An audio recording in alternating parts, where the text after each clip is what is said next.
podcast and YouTube blog covering the German startup scene with news, interviews, and live events. Hello and welcome everybody. This is Joe from Startuprad.io, your startup podcast and YouTube blog from Germany. As you can tell, I'm once again outside. I'm here with Beatrix at My-Fashionary. Hey, welcome. Hey, thanks for coming. You're very welcome. We have this awesome setup here. And actually, we did a lot of very fancy, very funny Instagram stuff I didn't know existed before. So you can have a check down here how we actually did the setup. But we're here because of you. So we might tell the people, as they can already guess, My-Fashionary, it has something to do with fashion, right? Exactly.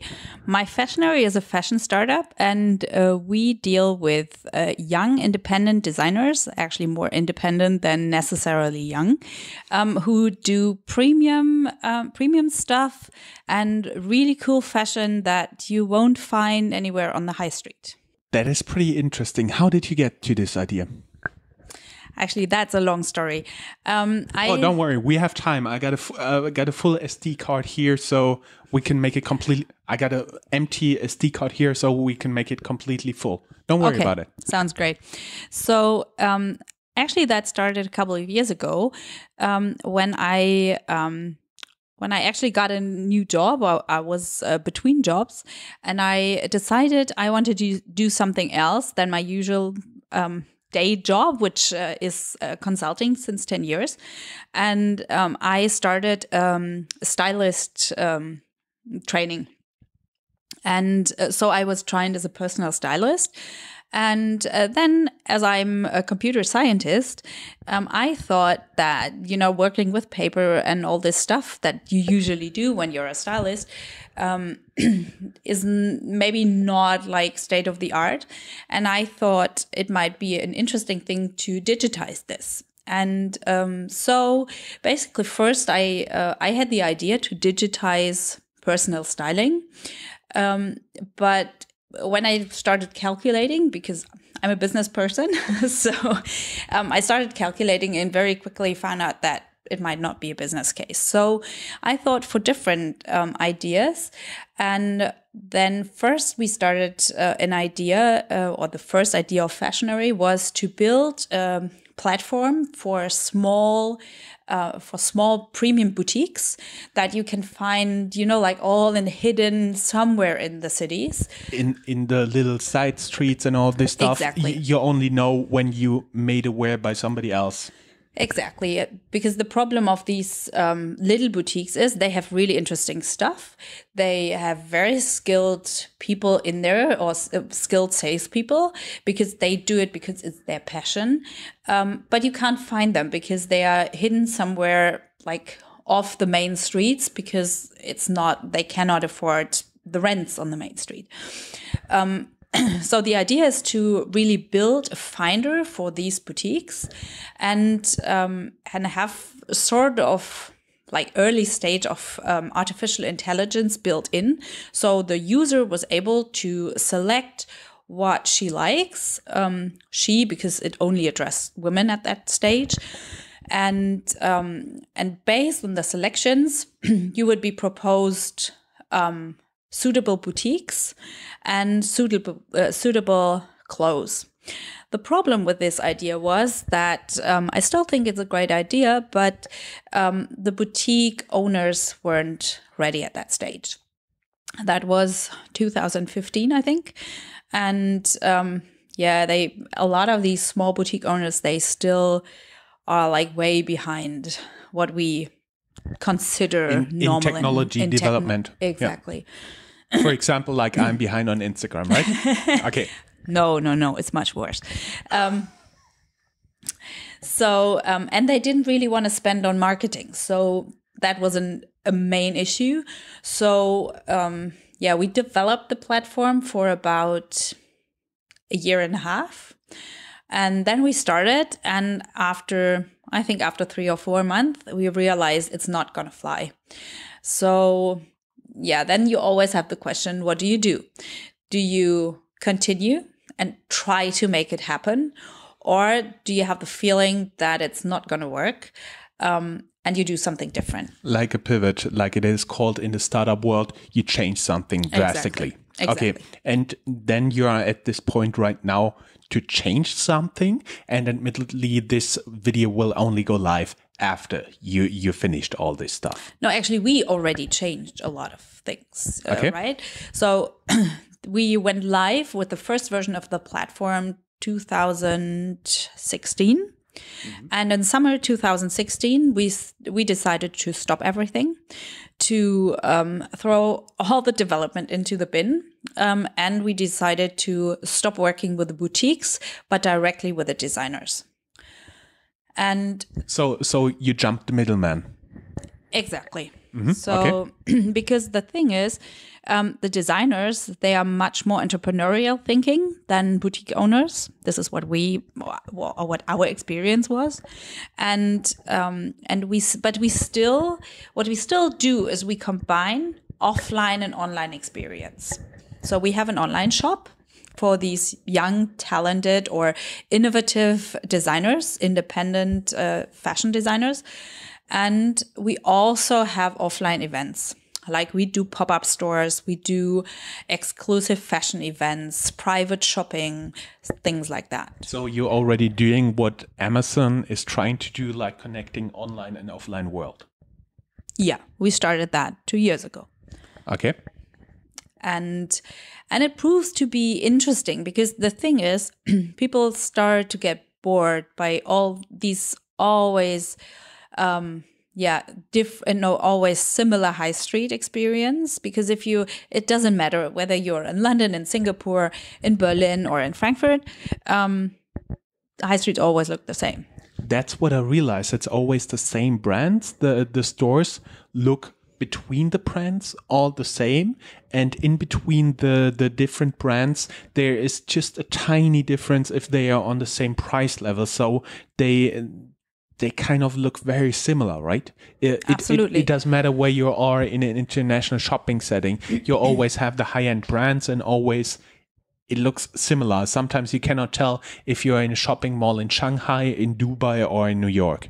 Absolutely. And this is something that basically I started off being bored by this kind of stuff. So this is part of why we developed the idea. And this is what we also see with people outside on the streets. Because for example, we had a pop-up store in Berlin beginning of this year. And that was a great success. It was directly on Friedrichstrasse, directly next to Max Mara and Marina Rinaldi and stuff like that. So well-known brands. So what we saw is the value for what is with our products. The value for money is exceptionally good. But as the brand itself is not yet known, people are hesitant to buy it online.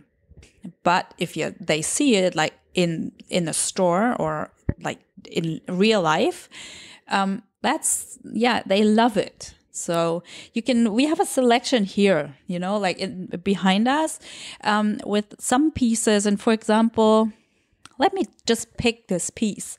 That's one of our designers. It's hard to see maybe. That's a very special skirt. And if you just take a picture, it will look nice, but the structure of the fabric itself and the quality of it, that's something you can only really feel in real life, right?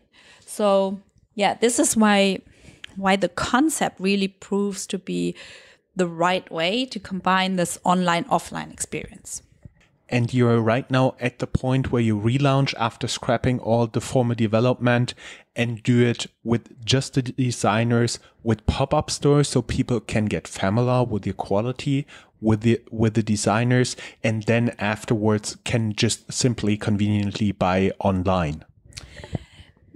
We are in the phase of adapting the system again.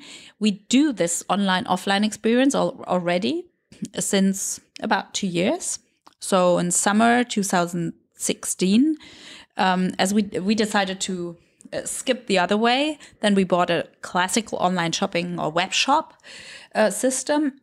I developed everything on my own. So we don't do this, we are no more dependent on an agency, which is very important for me because this is a learning that I took of this first, I call it kind of disaster, is never throw a lot of money into something that you do not know will work for sure.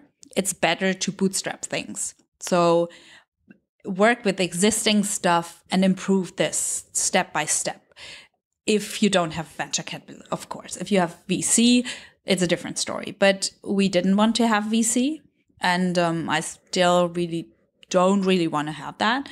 I'd rather look for a partner. I can do it myself. What we do now is we will change from a pure web shop, with some social media marketing and these offline events. What we will do now is we start more kind of social selling.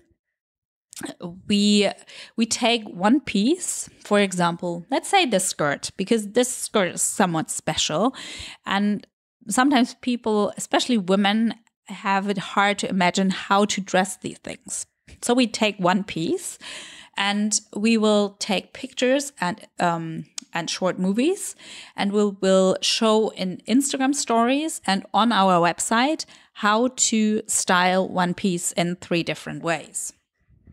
Mm-hmm. I see. So I've seen some pictures on your computer, like very casual, very elegant, and something in between. Exactly. That's the idea. Because we have special stuff. And we want to show, you don't always need, to go to the opera to take a really cool high-end skirt, with a special print, but you can also dress it down, or you can dress it up, or you can do different things with it. Mm-hmm. I see. And can you tell our viewers just a little bit more how you actually get this working? Because you're still working in a part-time job. You have 2 kids, a husband, and you make this thing work. How can you realize that? How do you make it work? No leisure time and little sleep. So you cut back on sleep.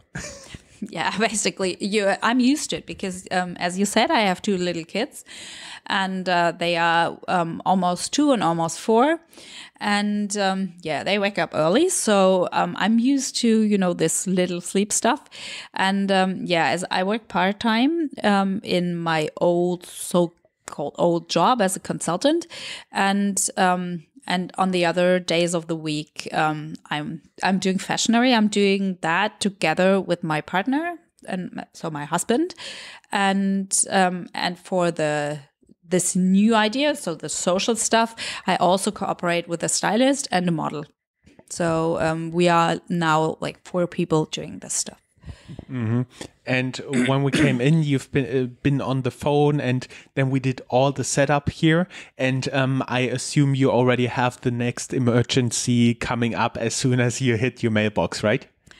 Yeah, possibly. So maybe not emergency, but because we are kind of doing the shop or redoing the shop now, so we want to achieve a more homogenic appearance of the shop itself, of the web shop. Look and feel, yeah. Look and feel, exactly. Because so far we had the designers delivering the images. And what happens then is, of course, the image, one is taken outside, one is with a great model, one is with an amateur model, one is, all the pictures look different. So the look and feel of the shop itself is kind of messy. And we are going to harmonize this because now we take the pictures, and we can, guarantee or make sure the look and feel of the shop itself is more, is one image language. And for every designer out there who is watching this, go down in the show notes. You will not only find your Instagram account, but also the website, your LinkedIn profile, so people can reach out to you. Absolutely. We don't have LinkedIn. I'm sorry, but because No LinkedIn. Sorry. no LinkedIn, because in fashion is more Instagram, Facebook stuff because it's image, and we have some videos, of course. So YouTube. Yes, and we are looking for new designers now because we want to be more strictly on the premium side. So far, we have like a price range which is quite wide, and we want to be more homogenic in our pricing as well. So like a more premium level. exactly. So people should know when they go to Fashionary, they will find really good quality, really cool designers, and our target is to build this trust, to know, or that the shopper knows or the designers we have on display, they are handpicked, they're carefully selected, and they are all really good quality. So that's important for us because this is something that really distinguishes us from our competitors. Very good closing words. If there would be nothing else important I might have forgotten. No, I think that's all you need to know. Thank you very much. And as we said, go down here, Instagram, YouTube, website, everything's there. Thank you very much for the interview. It was my pleasure. Thank you.